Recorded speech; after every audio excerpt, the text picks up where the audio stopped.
rádio Jovem Pan 2. Jovem Pan 2. Jornal da Manhã. Especial. Programação especial de finados aqui pela Jovem Pan Sorocaba. E com muito prazer nós vamos conversar agora com Gregório Garcia, o nosso Ringo, radialista, publicitário e também membro das Testemunhas de Jeová aqui em Sorocaba. O Gregório Garcia é ancião das Testemunhas de Jeová e também exerce o cargo de superintendente das Testemunhas de Jeová aqui em Sorocaba. Por chamá-lo de Ringo, como você é conhecido no meio. Muito bom dia, Ringo. É um prazer muito grande tê-lo nesta programação da Jovem Pan. Tudo bem? Bom dia, Herculino. Grande Herculino. Bom dia. É um grande prazer poder estar conversando com você nesse dia. E hoje falando sobre as Testemunhas de Jeová e a visão de sua religião relacionada à morte, relacionada a este dia que nós estamos vivendo, que é o dia de finados. Como que as Testemunhas de Jeová veem o finados, hein, Ringo?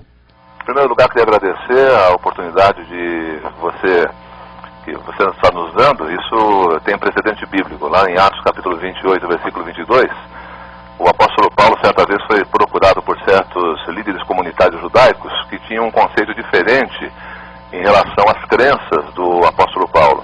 Então lá o texto fala que eles queriam ouvir do próprio apóstolo Paulo qual era o ponto de vista dele sobre aquilo que as pessoas falavam dele e da religião dele. Então essa oportunidade que você está nos dando tem precedente bíblico. Em relação à morte, as Testemunhas de Jeová creem que a morte é a cessação de todas as funções da vida.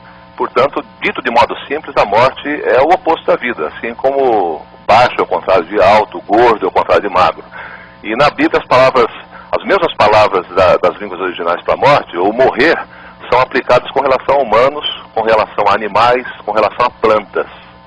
E no caso dos humanos e dos animais, a Bíblia ela mostra a função vital do sangue para sustentar a vida e declara que a alma da carne está no sangue. Isso está em Levítico 17, 11 e 14, e também em Gênesis, o primeiro livro da Bíblia, capítulo 4, versículo 8 a 11. E tanto os humanos, creem as Testemunhas de Jeová, que tanto os humanos como os animais são mencionados como expirando, ou seja, exalando o fôlego da vida. No termo original hebraico é nishmatah haim, ou seja, é expirar mesmo, propriamente dito em português. E a Bíblia mostra também que a morte dos humanos e dos animais segue a perda do espírito ou força ativa da vida. Porque a palavra espírito é uma palavra polissêmica, é uma palavra que tem diversos sentidos. Um deles diz respeito à força ativa de vida no ser humano, no animal e assim por diante. Ô Ringo, nós já vamos entrar mais ainda nessa questão do sangue, né? Que é um dos grandes temas até polêmicas envolvendo as Testemunhas de Jeová. Agora, sobre o conceito morte, para as Testemunhas de Jeová, existe o conceito de céu, inferno e purgatório? Ou é diferente esse conceito que é passado para muita gente, hein, Ringo? A Bíblia fala sobre vida celestial. Ela fala nisso, mas é interessante notar que a Bíblia fala sobre certo número de pessoas irem para o céu. Por exemplo, quando Jesus esteve na terra, em João capítulo 3, versículo 13, fala: nenhum homem ascendeu aos céus, a não ser aquele que desceu dos céus, Jesus Cristo. E é interessante que antes de Jesus, muitos homens fiéis viveram. Então por que lá em João 3,13 fala que ninguém nunca ascendeu aos céus?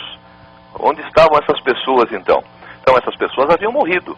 É aí que passa a ter o sentido bíblico a doutrina da ressurreição, que a palavra ressurreição, na língua original bíblica, anastasis, ou grego, significa levantar de novo, tornar de volta a vida. E uma pessoa só pode voltar à vida se ela morreu. Se ela não morreu, então não precisa ressuscitar. Então a Bíblia fala claramente que as pessoas fiéis que morreram no passado, elas ressuscitarão, porque elas estão, do ponto de vista bíblico, dormindo. É até interessante essa expressão, porque a palavra que nós conhecemos, cemitério, essa palavra cemitério, ela vem do grego. A etimologia mostra isso. É a palavra coemiterion, e significa quarto interior de dormir. Então note que o conceito das pessoas, o conceito bíblico das pessoas que escreveram a Bíblia, das pessoas que foram usadas por Deus para compor a sua palavra, já é um conceito de que as pessoas morrem e passam a ter um sono. Como Jesus disse em relação a Lázaro quando ele morreu, né? Ele disse o seguinte, que ele ia lá para trazer Lázaro de volta do sono. E Lázaro, quando foi ressuscitado, ele não falou que estava no inferno de fogo, ele não falou que estava no céu. Aliás, seria até contraproducente Jesus tirar Lázaro lá do céu e trazer de volta, né? Um homem que estava morto por 4 dias, se ele estivesse vivo em algum lugar, seja no purgatório, no inferno ou no céu, seria contraproducente, né? Porque Jesus traria de volta uma pessoa que foi condenada ao inferno de fogo, né? Uhum. A Bíblia fala de inferno, mas o inferno bíblico é o Hades, a linguagem original é a palavra Hades ou Seol, que significa literalmente a sepultura comum da humanidade. Essa expressão inferno vem do latim, infernos, que foi mais tarde acrescentada com o advento da igreja. Ô Ringo, quer dizer então que poucos vão ressuscitar então no juízo final? A Bíblia não fala que poucos vão ressuscitar. Jesus disse em João capítulo 5, versículo 28 e 29... Só explicando, as testemunhas de Jeová não dizem, pelo menos existe uma certa polêmica também com relação a isso, que só cerca de 144 mil vão fazer parte do reino de Deus? Olha, aí na realidade essa pergunta ela tem a ver com a esperança celestial daqueles que comporão o reino que Jesus ensinou que as pessoas orassem. Todos os seus ouvintes hão de se lembrar que Jesus ensinou a oração do Pai Nosso, muito conhecida. Essa oração é interessante, que ela tem muitas curiosidades, né? Por exemplo, no início fala Pai Nosso que estás nos céus, né? Então já indicando o lugar da moradia de Deus, né? Santificado seja o teu nome, esse nome, as testemunhas de Jeová acreditam, ele ocorre mais de 7.000 vezes na Bíblia, Jeová, o termo hebraico, porque os nomes hebraicos têm significado. Por exemplo, o nome Débora, né, o Devorah em hebraico, significa abelha. Abraão, pai de uma multidão, né? Joel, Jeová é Deus. O nome Jeová o que significa? Significa, ele causa que venha a ser. Em outras palavras, não existe obstáculo para que Deus cumpra com o seu propósito.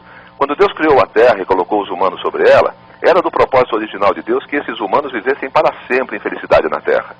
Mas algo veio tentar ofuscar, atrapalhar esse propósito. Agora, o nome de Deus indica que nada vai atrapalhar o propósito de Deus, que humanos vivam em felicidade na terra. Portanto, a morte não estava no propósito de Deus. A morte é chamada na Bíblia, na primeira carta de Paulo aos Coríntios, capítulo 15, versículo 26, como inimigo. Lá diz que como último inimigo a morte há de ser reduzida a nada. Em Hebreus capítulo 2, versículo 14, na Bíblia, fala que o causador da morte, o originador da morte, é o opositor de Deus. E a palavra opositor no grego significa Satanás. É isso, as pessoas falam às vezes, Satanás, tem até superstição em falar isso, mas a palavra Satanás é uma expressão grega, significa opositor.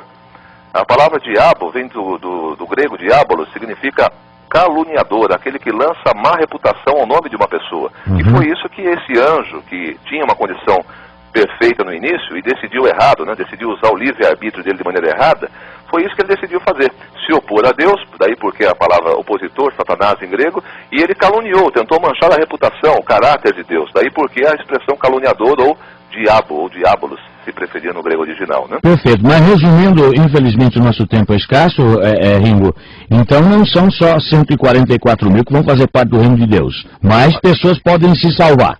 Não. Que fazem parte do reino de Deus como reis do reino de Deus, a Bíblia fala que são 144 mil. Quando Jesus ia partir da terra, em João capítulo 14, versículo 1, Evangelho, ele fala, na casa de meu pai há muitas moradas. Certo. Mas ele não falou quantas moradas tinha, né? Ele falou que iria voltar para trazer os discípulos de volta. Nós sabemos que ele tinha 12 apóstolos, né? Dos 12 apóstolos, um traiu ele, que foi Judas. Esse então foi chamado por ele de filho da destruição, em João capítulo 17, versículo 12. Esse, portanto, não teria chance. Mas não seriam só 11 que teriam salvação no reino. Porque ele disse que ele daria o reino a um pequeno rebanho. Isso está em Lucas, no capítulo 12, né? Ele daria o reino a um pequeno rebanho. Que pequeno rebanho é esse? Não seria todo o rebanho, note. Não seria todo o rebanho, mas é um pequeno rebanho. Assim como em Sorocaba, assim como em qualquer tipo de governo, a maior parte da população, por assim dizer, é governada e uma pequena parte governa, assim também se dá no reino de Deus, né? É o menor número que governa e o maior número é governados. De forma bem objetiva, e o restante, em que pé que fica nesse conceito todo das testemunhas de Jeová, Ringo? Jesus não nos deixou sem explicação. No Evangelho de João, capítulo 10, versículo 16, ele, em consonância com o que foi dito em Lucas 12, 32, que ele disse que daria o reino, né, a um pequeno rebanho, e a pergunta seria a seguinte, e as outras ovelhas, como é que ficam, né? E as outras ovelhas? As outras ovelhas não ficarão no céu, obviamente, porque a Bíblia fala em João 10, 16, Jesus disse, né? E tenho outras ovelhas que não são desse aprisco. Então Jesus falou sobre outras ovelhas. Essas são descritas em Revelação capítulo 7, do versículo 9 e 10, como sendo uma grande multidão de pessoas que vão viver na terra. Essas pessoas, segundo diz o texto bíblico, saem da chamada grande tribulação. Essa grande tribulação é um período de tempo em que nós já estamos vivendo nele, né? Não atingimos ainda o clímax da grande tribulação, mas estamos na iminência dela. É o período de tempo em que Jesus ele já estaria governando, e nós acreditamos nisso, que Jesus já está como governante dos céus. Daí porque as testemunhas de Jeová, elas são totalmente à parte da política, elas respeitam a política, são bons cidadãos, cumprem com seu dever com o governo, com os impostos, mas elas não fazem manifestações, não se envolvem com partidos políticos e assim por diante, são neutras. Por causa disso, devido a isso, porque já creem que a única solução para todos os males da humanidade é o governo de Deus, aquele governo que foi ensinado que os discípulos, os cristãos pedissem, né? O reino de Deus, o reino dos céus. E esse reino, lembre-se da oração do Pai Nosso, que é uma excelente referência. Lembre-se daquela frase que diz, seja feita a vossa vontade, olha agora, assim na terra... Então alguém teria que viver na terra, né? Como no céu. Como no céu. E essas pessoas daí, com a vinda por completo do governo de Deus aqui na terra, deixariam de morrer, acabaria a morte. Exatamente. A Bíblia mostra isso, que a morte ela vai deixar de existir. Tá certo. Ô Rigo, você dizia agora há pouco aqui sobre os 12 apóstolos, eu estava vendo 144 mil, interessante, né? 12 elevado ao quadrado dá 144. Tem alguma coisa a ver com numerologia aqui ou não? Olha, é só coincidência? Com numerologia, propriamente dito, não. Mas vale a pena dizer que quem inventou a matemática e todas as outras ciências, né, foi Deus. Ele inventou a matemática. O Criador majestoso, se você analisar a física, a química, a biologia, tudo tem matemática. E Deus, ele é o maior e melhor matemático do universo, inclusive o Criador do próprio universo. Então, certamente, os números que a Bíblia apresenta, muitas vezes, têm significado simbólico, né? Certo. E nós não temos tempo suficiente para isso, mas existem muitas curiosidades interessantes, plausíveis, e está de acordo, essas curiosidades estão de acordo, melhor dizendo, com o que diz o livro de Romanos, a carta de Paulo aos Romanos, capítulo 12, versículo 2, que lá fala que o ser humano tem que adorar a Deus com lógica, ela diz com a faculdade de raciocínio. A expressão original que Deus escolheu para colocar na língua original lá é lógica, é a palavra que dá origem à palavra portuguesa lógica. Em outras palavras, você deve adorar a Deus com lógica. Deus, ele não ensina nada mal ensinado, ele é um excelente instrutor. Quando ele nos ensina, ensina bem. Tudo tem lógica, tem matemática, tem de fato razão, racionalidade. E é por isso que as testemunhas de Jeová acreditam na Bíblia, acreditam nos 66 livros da Bíblia, nos 1189 capítulos da Bíblia e nos seus 31.102 versículos.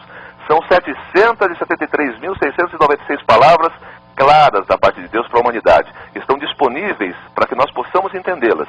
E assim como um bom empresário faria com que seus subalternos entendessem uma circular na empresa, Deus não faria com que qualquer um entendesse o que quisesse dessa circular chamada Bíblia Sagrada. Ela tem sim o objetivo de ser entendida. O propósito de Deus é que o humano entenda. E é por isso que as testemunhas de Jeová fazem uma campanha de publicidade em relação à Bíblia Sagrada, aos propósitos de Deus, e vão de casa em casa, colocando-se à disposição para que as pessoas possam então fazer suas perguntas e possam ouvir o nosso lado da questão, por assim dizer, do ponto de vista bíblico desse Deus maravilhoso, esse Criador majestoso, cujo nome é Jeová.